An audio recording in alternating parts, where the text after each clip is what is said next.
Welcome back to the show where you are going to get a little more informed, empowered, educated, and hopefully confident for your unmedicated birth. And unfortunately, I am sitting down to re record this episode because I spent about 30 minutes ranting to y'all the day before yesterday and did not have my mic on. So actually, let me double check. Okay.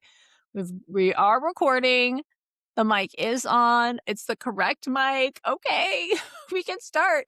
If you listen to the last episode, I talked about a viral birth video, and I really don't want to talk about this video anymore because I got a lot of backlash, but I do think that it is very important to, as a birth educator, utilize the birth that we see online as teaching points because before so many women shared about their births online, all of us were walking into birth never having seen a birth. I shouldn't say all of us. Many of us were walking into birth having never seen a birth at all.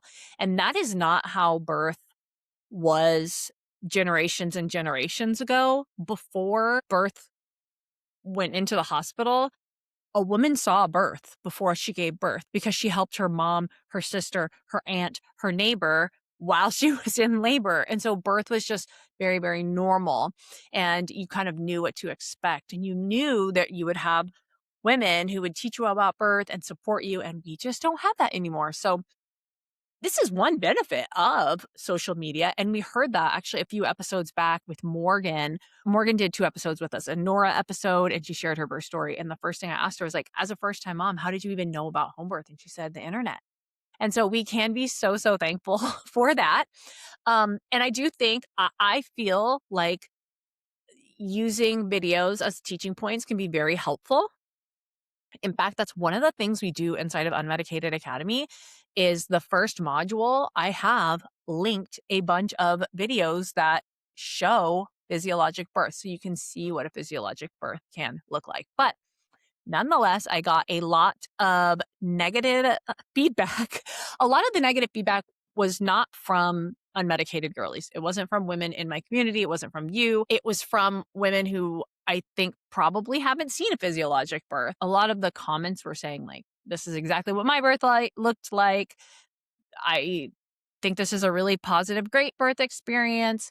And that's fine. I also got a lot of people saying you shouldn't be talking about this. Well, I am not afraid to talk about hard things. So we're going to talk about that. I'm also not afraid to get criticism. But the negative comments, if you read through any of them, always have to do with the person saying it. It has nothing to do with me and what I said. It has nothing to do with Dani and her birth. Even if I had said something negative about Dani, that has everything to do with me and nothing to do with Dani or how she feels about her birth.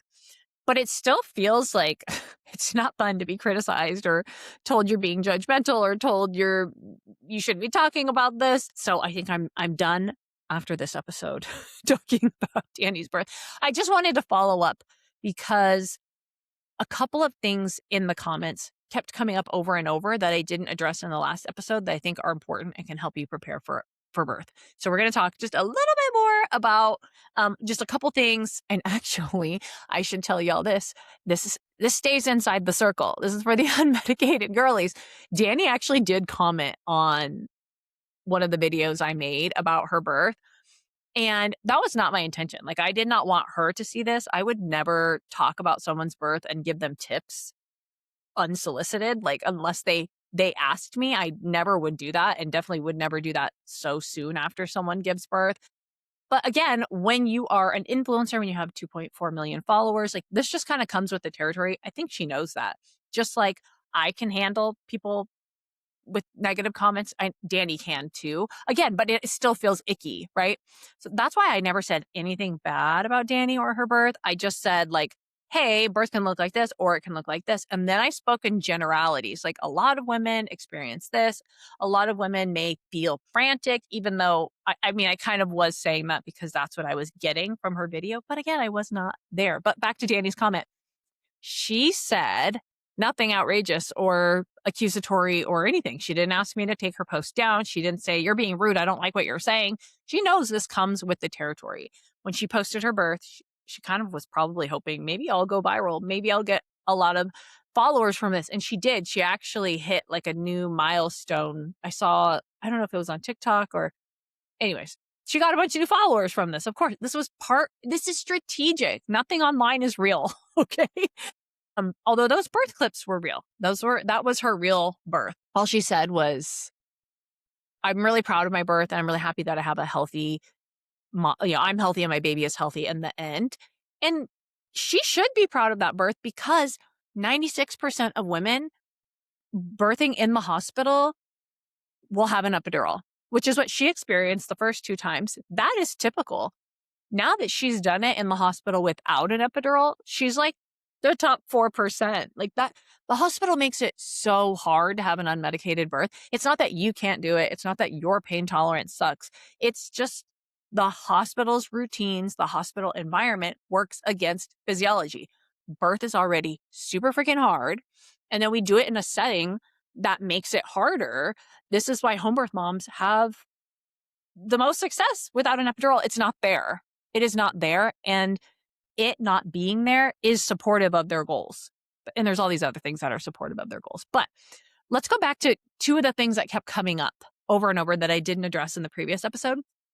And the first one was actually a comment I got from a doula who said, you can't prepare for a precipitous birth. Hope that helps. Like the sass and the confidence and the certainty in that comment was just like, wait, what? Because I 100% believe that you can prepare for a precipitous birth. And the idea that you can't is actually kind of the same messaging we hear all the time, meant to disempower women.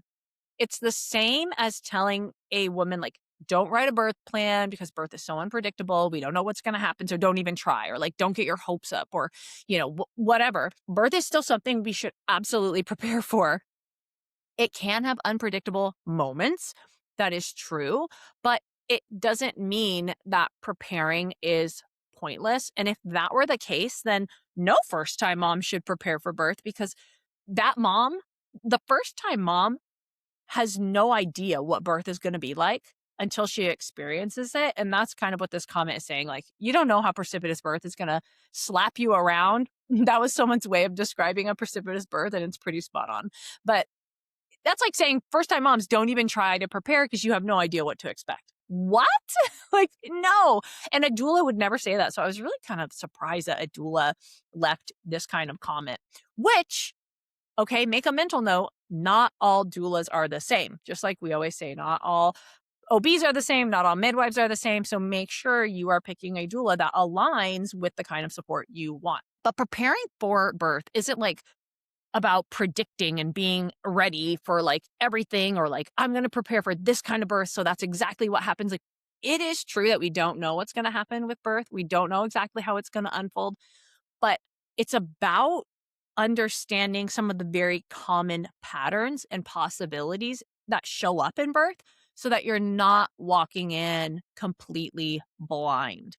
And you can prepare for precipitous birth. You can prepare for the hospital routines, the interventions, common quote unquote complications like gestational diabetes, GBS, hypertension, cervical lips, shoulder dystocia. Those are just a few things that come up that can derail your birth that you also can prepare for so that you still have options and you don't lose your cool if those things come up.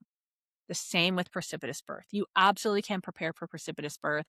And precipitous birth is not super common, but it's a good thing to know about and understand.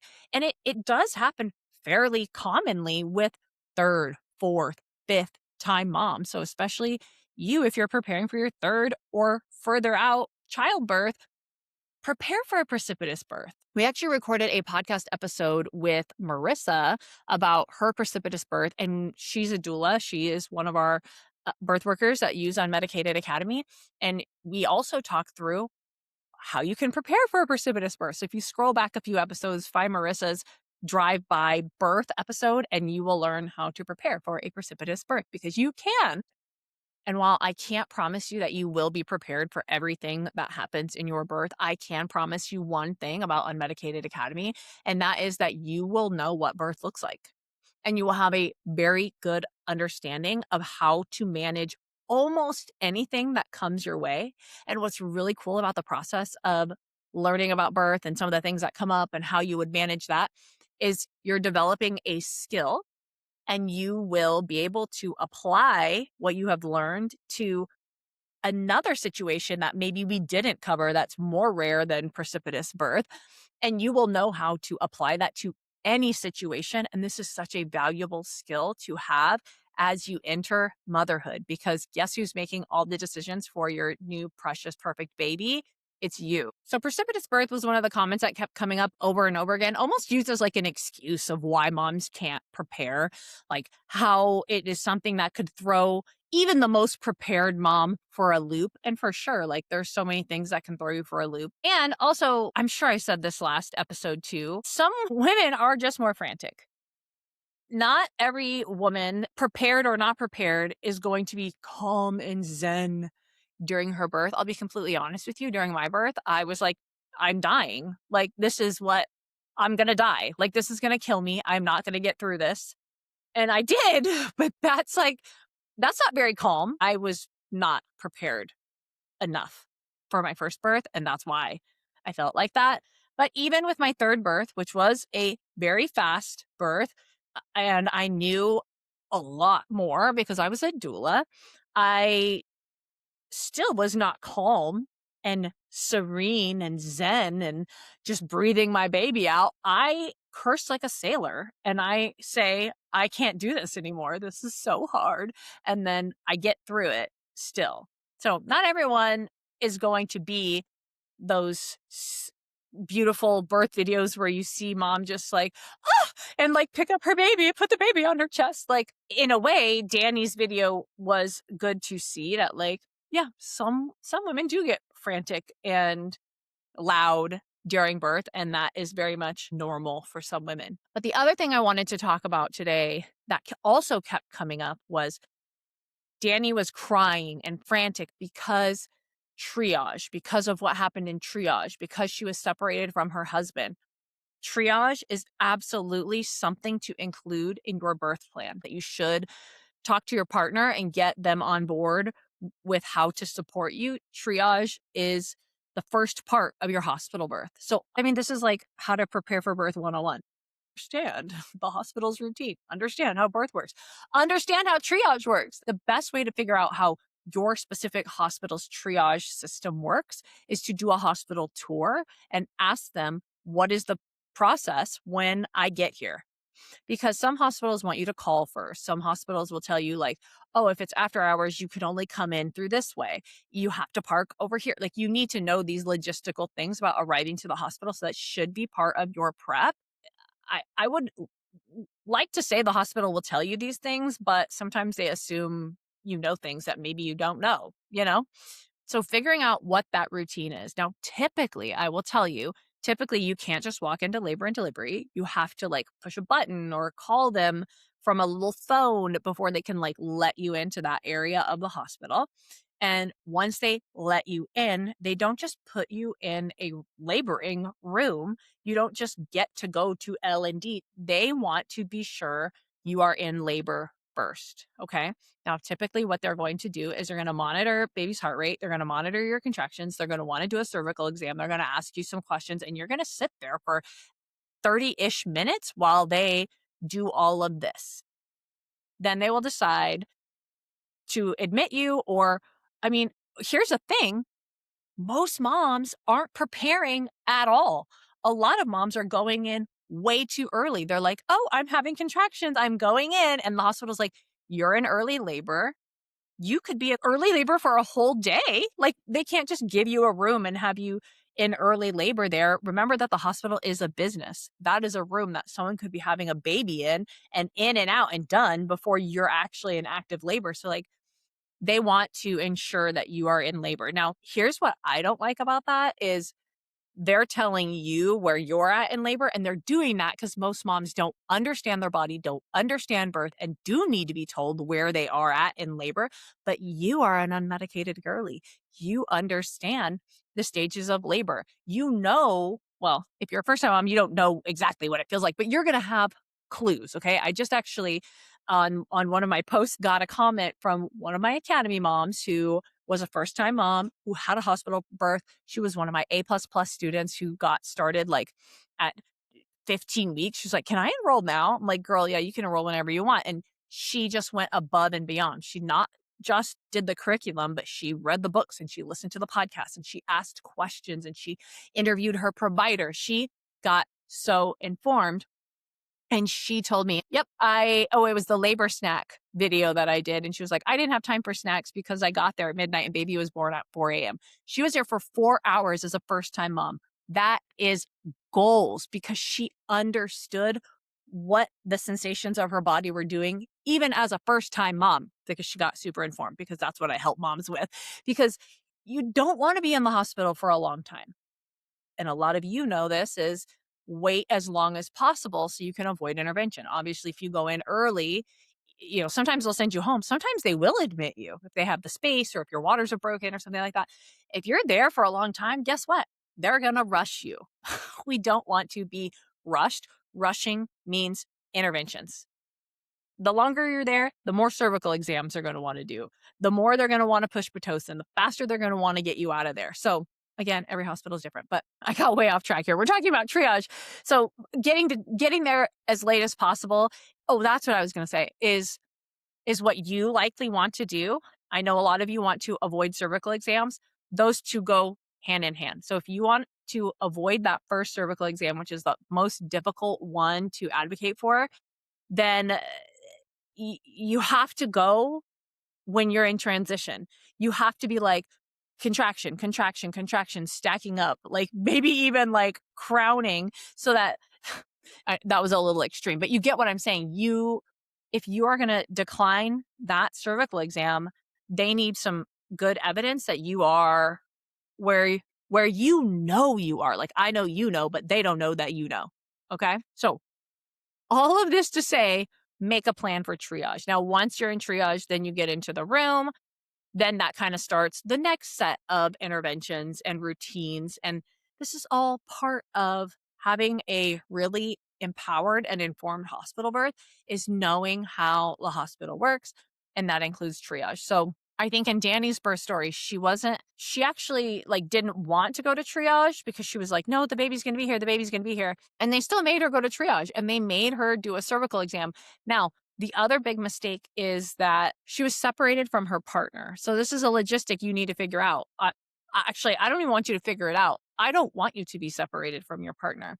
You are very vulnerable. You shouldn't be advocating. They will try to push you around and get you to do what they want to do. And it's easier for them to do that when there's not your protector, your man in the room. Do not go up to labor and delivery without your man. If you are crowning and this baby's about to come out, great. Stop and catch your baby. And then you guys can take a wheelchair up to labor and delivery. I'm serious.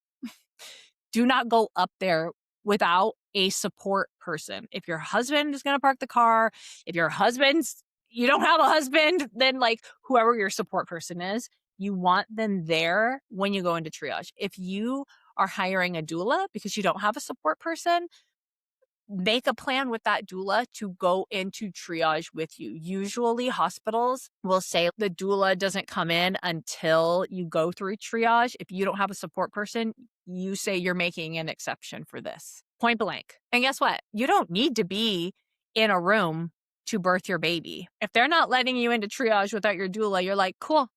Guess we're giving birth in the hallway. Like you can be that blunt. And guess what? They're not going to want you to do that because it's a liability for them to not have you admitted to the hospital and like you just like giving birth out there because they wouldn't let you in. It's not a good look for the hospital's liability, and their liability and their profits are number one to them. So be so bold as to say like, cool, guess I'll have my baby out here. Okay. So to wrap it up, you can prepare for a precipitous birth and you should, especially if you're second, third, fourth, fifth, sixth time mom, especially if you had a faster first first couple births, make a plan for triage. Do not get separated from your partner or your support person. If you are ready to join us inside of Unmedicated Academy, the best time to join is when you are ready to jump in and dig into the curriculum. So, like the Academy mom that we mentioned earlier, for her, that was like right after the first trimester. For you, maybe it's going to be 24 weeks, but sooner is better than later so that you can really start to internalize and work on your mindset. This is honestly something that you need more than 9 months to prepare for. I mean, this is one reason that moms have better births with subsequent births is because they've done more than 9 months of prep. You know what I mean? And there's no penalty for enrolling early. You get lifetime access when you join Unmedicated Academy. And then also don't forget you can enroll with your favorite birth worker. If your favorite birth worker doesn't offer Unmedicated Academy, send her my way and we can hopefully get it into her services and her packages, or you can always enroll with me. Head over to unmedicatedgirlies.com to learn more.